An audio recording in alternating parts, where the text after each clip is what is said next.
भज गोविंद गोविंद गोपाला, भज गोविंद गोविंद गोपाला, भज गोविंद गोविंद गोपाला, भज गोविंद गोविंद गोपाला, भज मुरली मनोहर नंद लाला, भज भज मुरली मनोहर नंद लाला, भज मुरली मनोहर नंद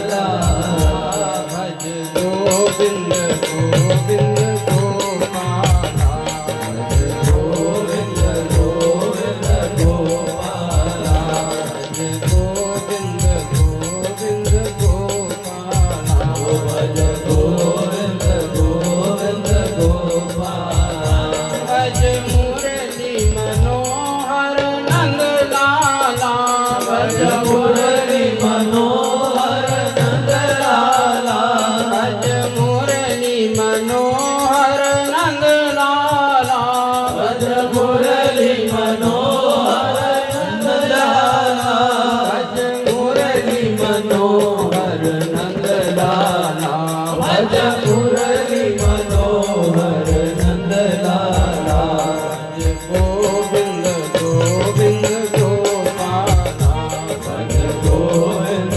गोविंद गोपाला, भज गोविंद गोविंद गोपाला, भज गोविंद गोविंद गोपाला। वृंदावन बिहारी लाल की जय, सच्चिदानंद भगवान की जय, सत्य सनातन धर्म की जय, सद्गुरु देव की जय।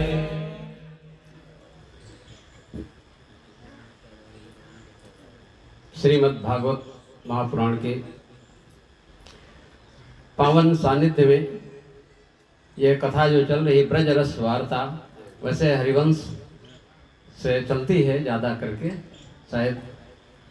तो वृंदावन में बहुत सारे संप्रदाय हुए अलग अलग प्रकार से, हित हरिवंश, तो जिसमें राधा जी के नाम से ग्रंथ है, राधा सुधा निधि शायद, राधा राज सुधा निधि, जी राधा सुधा निधि यही नाम आता है उसमें।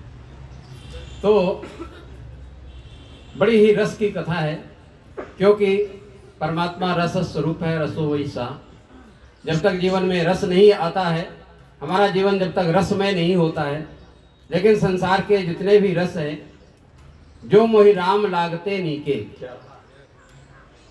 तो जितने भी रस है वो सब फीके हो जाते हैं।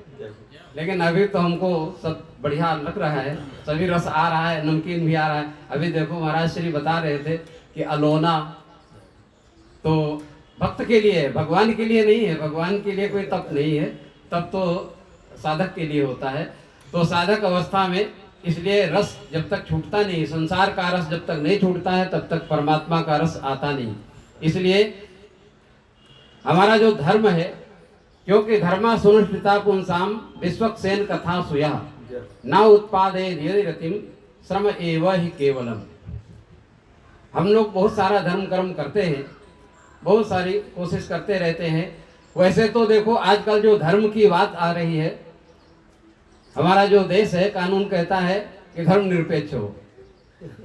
इसमें धर्म की देश तो धर्म निरपेक्ष है, लेकिन हम धर्म वाले हैं कि नहीं? हम लोग सत्यम वद धर्मम चर, हमारे यहाँ शास्त्र तो धर्म से ही सब कुछ नियंत्रित किया जाता है। क्योंकि जब तक जीवन में धर्म नहीं है कि आहार निद्रा भयमयी थुनम च सामान्यमेतत् पशुभिः नराणाम धर्मो हि तेषामधिको विशेषो धर्मेण हीनः पशुभिः समानः। तो हमारे और पशु में अंतर करने वाला क्या है? खाना पीना, सब चीजें, बाल बच्चे पैदा करना, ये तो सब उनमें बल्कि हमारे से ज्यादा है वो, और अच्छे से। आहार हमारे से ज्यादा करते हैं। हाथी मन भर खाता है, आदमी कितना खा सकता है? सोने में बहुत से जीव जंतु सोते ही रहते हैं, तो आहार निद्रा भयभीत वो भी होते हैं, हम लोग भी भयभीत होते हैं। और जो आगे संतान उत्पादन है वो हमारे से ज़्यादा देखो जीव जंतु करते हैं। हम लोग शायद 1-2 से ज़्यादा नहीं होते एक बार में, उनके तो बहुत हो जाते हैं। एक बार में सांप के हजारों बच्चे हो जाते हैं एक बार में। तो हमारे में अधिकता क्या है? कहा धर्मो हितेषाम अधिको विशेषो, मनुष्य में धर्म ही ज़्यादा है, बाकी हमारे उसमें कोई अंतर नहीं। तो इसलिए ये जो धर्म है यह हमारे जीवन में जब तक नहीं आता है तो परमात्मा में प्रेम तब तक कैसे उत्पन्न होगा। तो हम लोग धर्म करते हैं, कोशिश करते रहते हैं निरंतर, हमारा जो धर्म है वही हमें नियंत्रित करता है। इसलिए परमात्मा सबसे बड़ा धर्म क्या है? तो कहीं अहिंसा कहा जाता है, कहीं अलग अलग कहा जाता है, लेकिन सबसे बड़ा धर्म का पालन करने का तात्पर्य भगवान में प्रेम। बस प्रेम हो जाए, यही सबसे बड़ा धर्म है। तो परमात्मा में प्रेम हो जाएगा तो व्यक्ति अपने आप ही सबसे अलग हो जाता है, सारे जितने भी दोष हैं उन दोषों से अलग हो जाता है। नहीं तो हम लोग कई बार धर्म भी करते हैं और वह धर्म यदि हिंसा करवाता हो तो वो धर्म की श्रेणी में नहीं आता है, वो अधर्म की श्रेणी में ही आता है।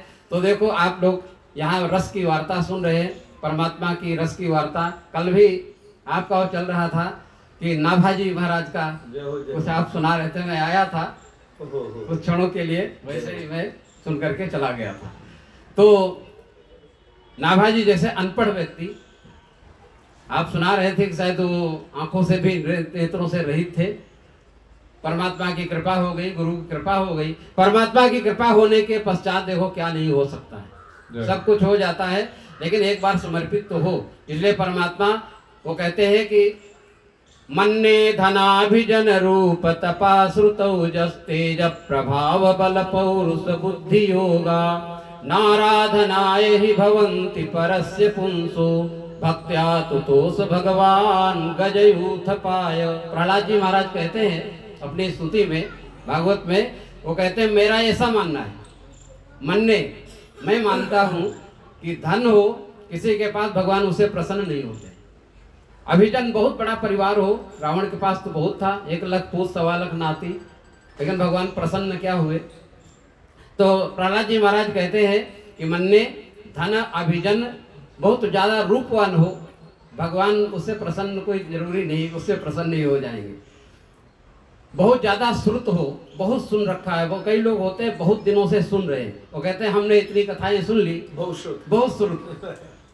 तो बहुत सुनने से केवल भगवान प्रसन्न नहीं होते हैं। तो कहते हैं बहुत ज़्यादा ओजस्वी हो, बहुत ज़्यादा तेजस्वी हो,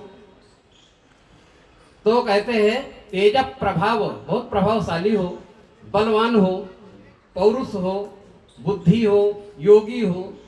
तो कहते हैं नाराधनाय भवन्ति परस्य पुंसो, परमात्मा की प्रसन्नता के लिए ये पर्याप्त नहीं है।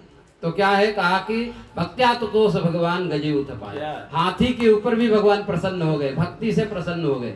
इले भक्ति प्रियो माधवा, भगवान भक्ति प्रिय है, बाकी किसी से वो प्रेम नहीं करते हैं।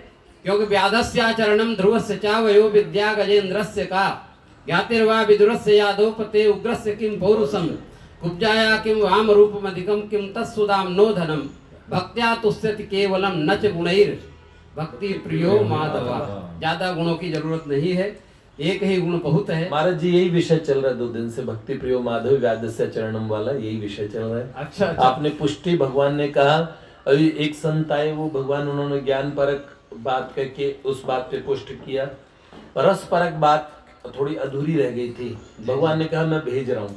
तो आपको भक्ति प्रियो माधव कह के आपने सबके भावधारा पे भी पुष्टि लगा दी। मुझे मालूम नहीं था, मैं तो अपनी धारा से हमने कहा कि कुछ तो भगवान की बात है।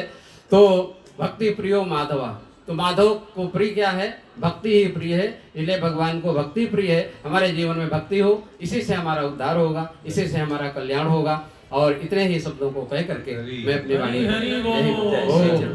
जय जय श्री राधे, जय जय श्री राधे। हमारे भैया जी जहाँ ठहरे हैं सूरतगिरी बंगला, कैसा बंगला? बोले सूरतगिरी बंगला।